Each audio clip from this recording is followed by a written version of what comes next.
Makes sense? The Space Force.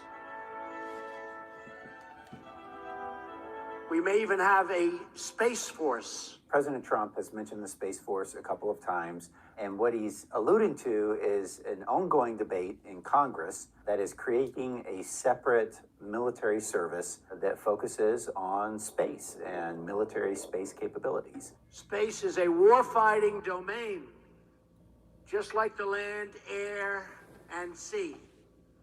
The U.S. has become increasingly reliant on space capabilities for military operations across the full spectrum of conflict, from fighting terrorists in Iraq and Syria and Afghanistan.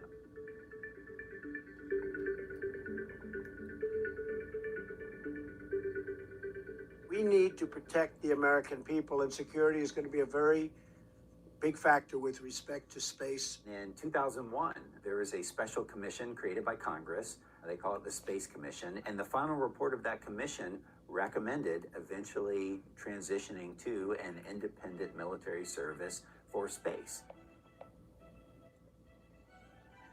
Warfighting in space is not like Star Wars, and it's not Space Marines. It's nothing like that. There are no military, service members in space fighting in these. It's all remote. All of these are unmanned satellites that the military uses. It's always been unmanned in space. All of our manned space programs have been civil space programs. They've been through NASA. We have the Air Force, we'll have the Space Force, we have the Army, the Navy. There are a lot of things that President Trump has said that other presidents haven't said before, but the U.S. military is critically dependent on its space capabilities, and it's something we have to take seriously. At some point in the future, we're going to look back and say, how did we do it without space? It would take several years, even if the decision was made today, first of all, for Congress to decide what to do, but then also to implement it once Congress has made the decision. I think it will take at least 5 years, maybe more like 10 years, to transition to a new military service for space. Because we're getting very big in space.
Call Halam Yahweh, Bahashem Yahweh Shai, and Mashiach. All praises be to the Most High Yahweh, in the name of his Son, our Savior, Yahweh Shai. Respect and honor to the brothers doing the work and pushing this truth and sincerity throughout the four corners of the earth. Salutations to the hopeful elect and the confusion to face. Double honors and respect to the elders and apostles of Great Millstone.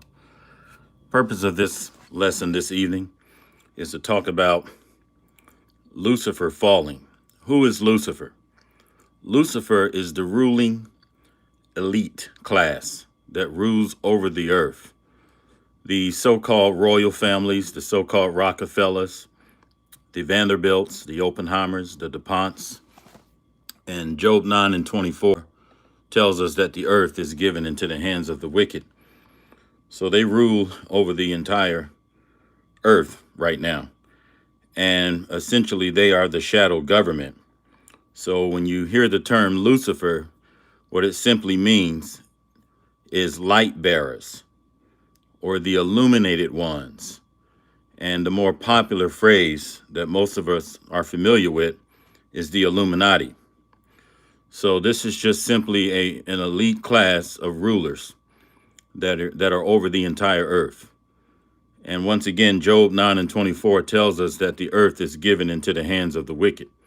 He covereth the faces of the judges thereof. So during the Renaissance, they covered the faces of all of the prophets, all of the disciples, even Yahweh Shai, where they whitewash all of the images or the original images between the years of 1453 and the early 1700s. So we're going to go into Lucifer, or AKA the illuminated ones or the light bearers, and talk about through the scriptures how the Bible prophesies that Lucifer is going to fall, the wicked elite that's over the entire earth and that has enslaved the entire earth. And they rule Babylon behind the scenes. That's why they're referred to as a shadow government of elite rulers, the international banking class. So without further ado, we're going to go into the scriptures. And the name of this lesson, once again, is entitled Lucifer Falling. I'm going to start off in the book of Isaiah, chapter 14, verse 12. How art thou fallen from heaven, O Lucifer, son of the morning? How art thou cut down to the ground, which did weaken the nations? For thou hast said in thine heart, I will ascend into heaven, and I will exalt my throne above the stars of the Most High. I will sit also upon the mount of the congregation in the sides of the north. And how is Lucifer ascending into heaven? That's through space travel and space exploration, and most recently the announcement of the establishment of the Space Force in an attempt to weaponize space. And also ascending above the heights of the clouds is referring to air travel as well. I'm in Isaiah 14:14. I will be like the Most High. So this Luciferians, or this elite class of rulers, are trying to be like the Most High. They're ruling over his chosen people, being the Israelites, and they're endeavoring to establish colonies or habitations in space. And the most recent attempt to weaponize space is going to be their downfall, and we're going to prove that in the scriptures. Isaiah 14:15. Yet thou shalt be brought down to hell, to the sides of the pit. They that see thee shall narrowly look upon thee, and consider thee, saying, Is this the man that made the earth to tremble, that did shake the kingdoms? How did they do that? By starting a world war. And not only that, but through their foreign policies of military first, dropping bombs on other nations. Most notable are the atomic bombs dropped on Hiroshima and Nagasaki. And then using a policy of military first and pressuring nations to adhere to its wicked policies with a military arm behind the scenes to reinforce these policies. So that's how it's talking about shaking the kingdoms. All right, let's continue. Isaiah 14 and 16. They that see thee shall narrowly look upon thee and consider thee, saying, is this the man that made the earth to tremble, that did shake the kingdoms, that made the world as a wilderness, and destroyed the cities thereof, and opened not the house of the prisoners? So these Luciferians, or elite rulers, they own the prison systems. And a lot of these prison systems are privatized. And we know that the Luciferians, or the elite ruling class, own many prisons, not only here in America or Babylon, but many privatized prison systems throughout the entire earth. All right, let's continue. Getting to that made the world as a wilderness, what's that speaking to is at the conclusion of Armageddon, or the Third World War, the world is going to be left in ruins and destruction, because that son of perdition is going to destroy the earth, Esau, Edom. That's spoken of in 2 Thessalonians chapter 2, verses 2 through 10. So that's describing. Let's continue. Job 18 and 5. Yea, the light of the wicked shall be put out, and the spark of the fire shall not shine. And these Luciferians, or Lucifer, refer to themselves as being the light bearers, because they possess wisdom and knowledge and understanding on the left-hand side, which they're tapping into black magic and sorcery and worshiping spirits on the left-hand side, and their god is Satan. That's who they worship. So Job 18 and 5 again, yea, the light of the wicked shall be put out, and the spark of his fire shall not shine. Verse 6, the light shall be dark in his tabernacle, and his candle shall be put out with him. So they'll no longer be the light bearers once they fall, because Yahushua is coming back with the angelic forces to judge this wicked kingdom and to take down Esau, Edom, his primary target. And a good precept to that is Isaiah chapter 63, verses 1 through 9, that the top of his hit list is Esau, Edom, the so-called white man. Let's go to Job 20 and 5. That the triumphing of the wicked is short, and the joy of the hypocrite but for a moment. Through his excellency, mount up to the heavens. And Salakia, that's though his excellency mount up to the heavens. How does his excellency mount up to the heavens? Through space exploration and habitation. That's how. In an attempt to weaponize space and establish habitations there.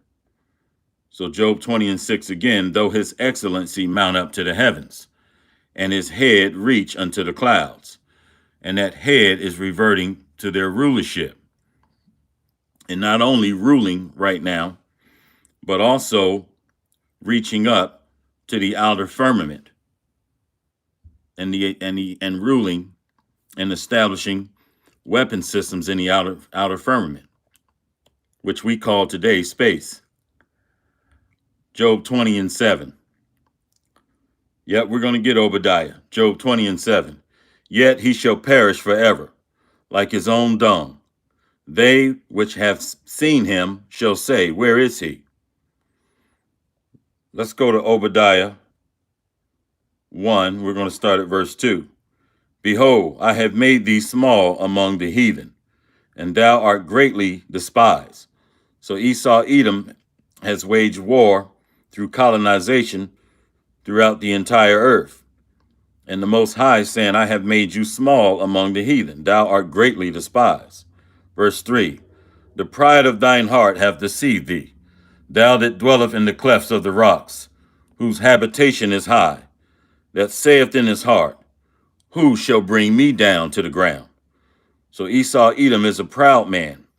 And now that they're in rulership, and have a powerful military apparatus, there's this prideful sense that their kingdom is going to continue forever. That's why Psalms 49 and 11 says that they believe that their houses shall continue forever, roughly paraphrasing. So they don't believe anybody can take them down. But Yahweh Shai is coming to prove them wrong. Obadiah 1 and 4. Though thou exalt thyself as the eagle, and though thou set thy nest amongst the stars, thence will I bring thee down, saith the Lord. That's why this most recent statement that they want to establish a space force in order to weaponize space, it's deeper than just saying they're trying to protect satellites. That's utterly ridiculous. The ruling class, or the so-called elites, understand the prophecies that are written in this book. And so through the pride of Esau and through their rulership, they think that they stand a chance to fight against the dark Messiah that's coming back to wage war and judge the earth. And that's also written in Revelations 19, verses 11 through 20. All right? For Obadiah 1 and 4 again. Though thou exalt thyself as the eagle, and though thou set thy nest amongst the stars, thence will I bring thee down, saith the Lord. And we talked about amongst the stars. That's space force and space habitation. All right? So that's right. This is the Tower of Babel all over again. Let's go to Obadiah 1 and 15. Okay, we're going to go to Obadiah 1 and 15. For the day of the Lord is near upon all the heathen. As thou hast done, it shall be done unto thee, and thy reward shall return upon their own head. So 2 Esdras 6 and 9 tells us that Esau, Edom, is the end of the world, and Jacob is the beginning of it that follow. So the forefather of the so-called Negroes, the so-called native Latinos and native Hispanics, the so-called Native Americans, we got next. Let's go to Revelations 18, and we're going to get Malachi. I saw someone put that up there. Let's go to Revelations 18 and 5. For her sins have reached unto heaven, and Yahweh has remembered her iniquities. Those sins is the daughter of Babylon. That's written of in Isaiah chapter 47, and in Psalms chapter 137, verses 1 through 9, Esau, Edom is ruling in the daughter of Babylon. That's why we have Lady Liberty, or the Statue of Liberty, as an iconic idol of Lady Liberty. Revelations 18 and 6. Reward her even as she has rewarded you, and double unto her, double according to her works. In the cup which she has filled, fill to her double. How much has she glorified herself and lived deliciously? So much torment and sorrow give her. For she saith in her heart, I sit a queen, and am no widow, and shall see no sorrow. 18 and 8. Therefore shall her plagues come in one day, death, and mourning, and famine, and she shall be utterly burned with fire. For strong is the Lord power, who judgeth her. Verse 9. And the kings of the earth, who have committed fornication, and lived deliciously with her, shall bewail her, and lament for her, when they shall see the smoke of her burning. See, all the other nations look upon America, or Lady Liberty, Babylon the Great, as being this great kingdom that no one can wage war with.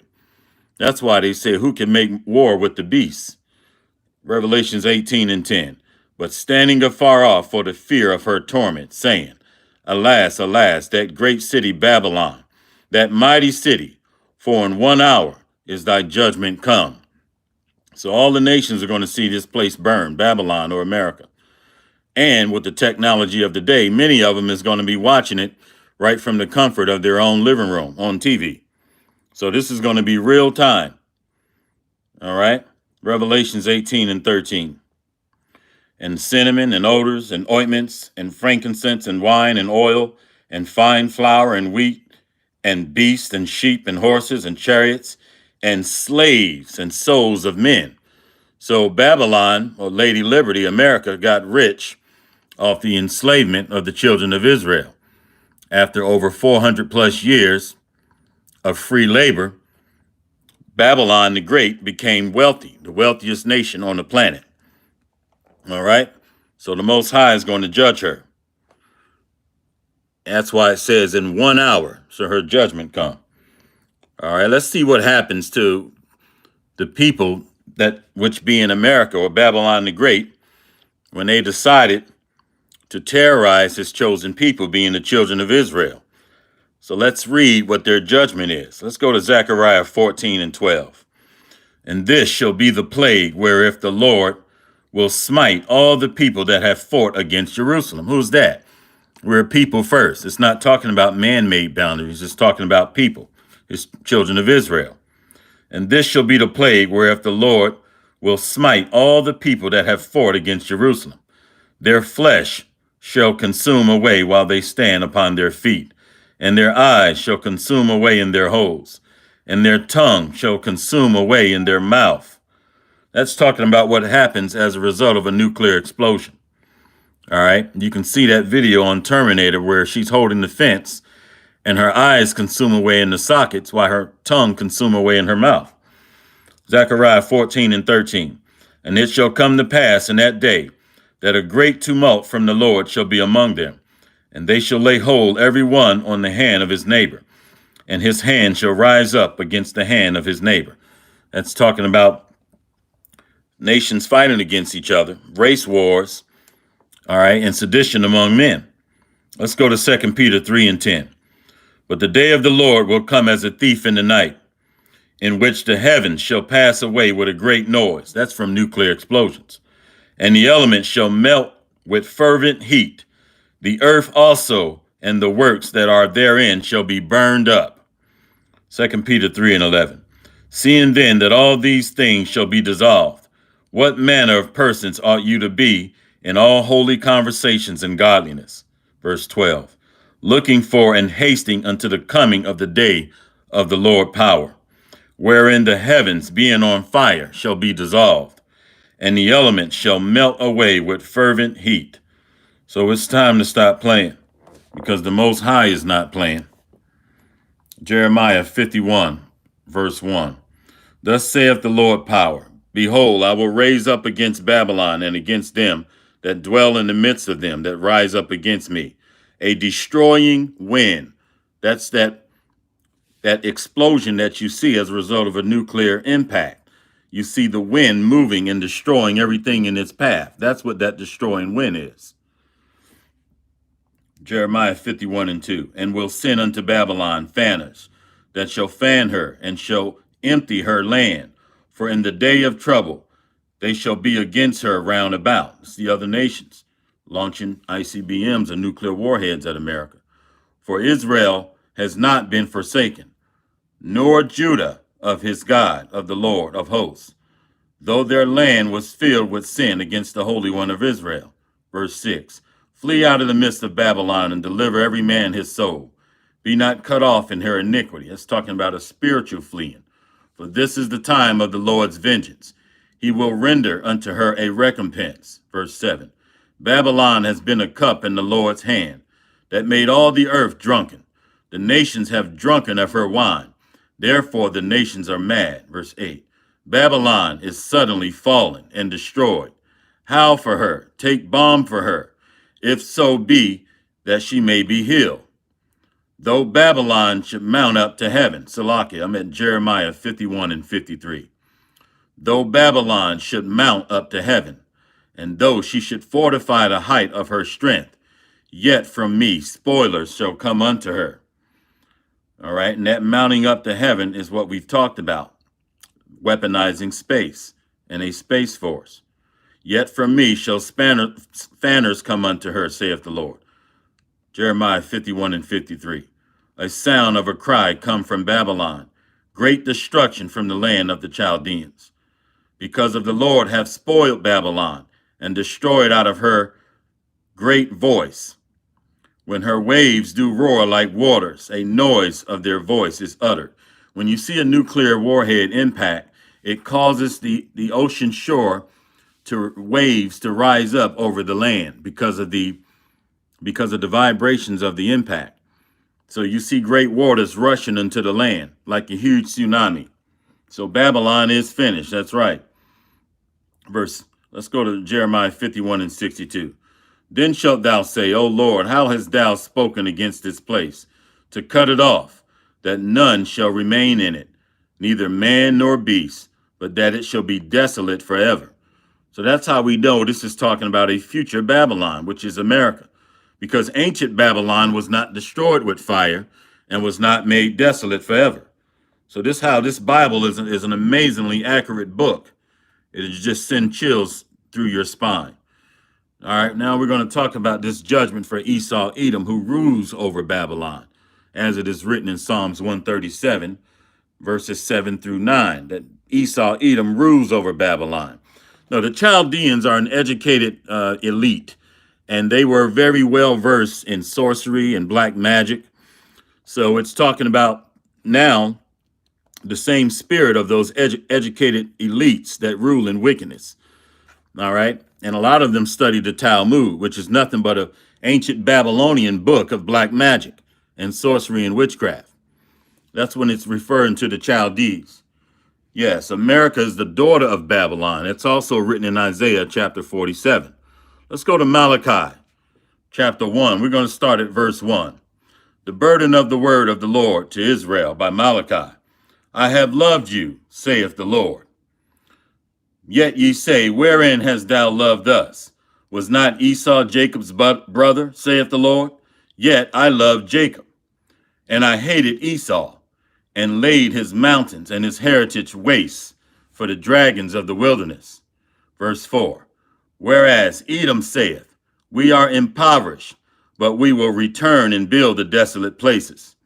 Thus saith the Lord of hosts, they shall build, but I will throw down. And they shall call them the border of wickedness, and the people against whom the Lord has indignation forever. That indignation is righteous hatred. That's what it's referring to. And the Most High says, they shall build, but I will throw down. And so I'm going to go to Isaiah chapter 63. No, actually, let's go here. Let's go to Isaiah 34. We're going to start at verse 1. Come near, ye nations, to hear, and hearken, ye people. Let the earth hear, and all that is therein, the world, and all the things that come forth out of it. All right, Isaiah 34 and 2. For the indignation of the Lord is upon all nations, and his fury is upon all their armies. That's those United Nations army. He hath utterly destroyed them. So that's coming. So Babylon is going to be judged, and he's going to destroy the wicked nations that support Babylon or America. He has delivered them to the slaughter. Verse 3. Their slain also shall be cast out, and their stink shall come up out of their carcasses, and the mountain shall be melted with their blood. Verse 4.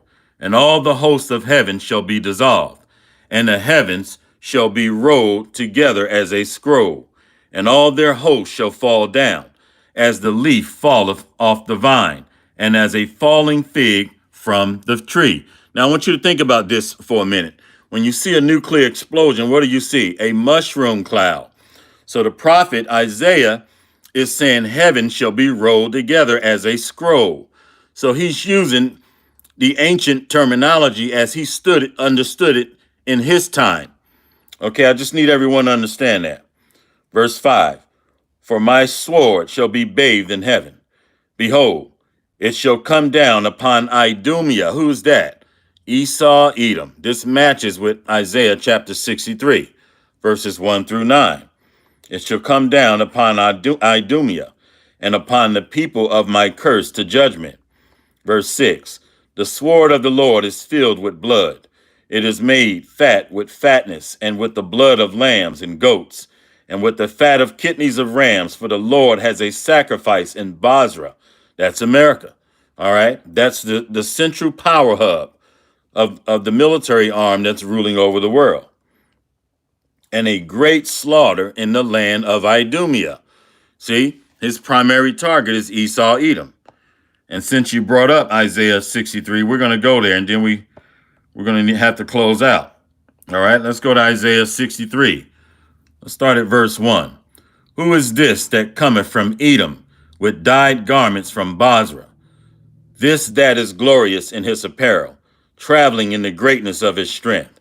I that speak in righteousness, mighty to save.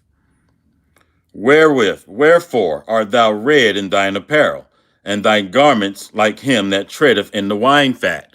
That's because he's going to do a lot of killing when Yahushua get here. Verse 3, I have trodden the winepress alone, and the people there was none with me. For I will tread them in my anger and trample them in my fury, and their blood shall be sprinkled upon my garments, and I will stain all my raiment. For the day of vengeance is in my heart, and the year of my redeemed is come. Verse 5, and I looked, and there was none to help, and I wondered that there was none to uphold. Therefore my own arm brought salvation unto me, and my fury it upheld me. Verse 6, and I will tread down the people in my anger, and make them drunk in my fury, and I will bring down their strength to the earth. So you're wasting your time with this Space Force. All that junk is coming down to the earth. So save your money and energy with this Space Force. All right? Verse 6 again, I will tread down the people in my anger, and make them drunk in my fury, and I will bring down their strength to the earth. All right? So great judgment is coming to Babylon the Great, a.k.a. Lady Liberty, a.k.a. America. And you so-called Luciferians, you're going to be brought down to the ground. That's why Isaiah 14:12 says, how art thou fallen from heaven, O Lucifer? And that heaven is not only space, exploration, and habitation, but it's also referring to their rulership. When you're in heaven, you're ruling. All right? The Bible speaks in similitudes. So thanks for the comments and sharing the scriptures. All praises be to the Most High Yahweh, Bahashim, Yahweh Shai, and Mashiach. Much respect to the brothers doing the work and pushing this truth in sincerity. Double honors to the elders and apostles.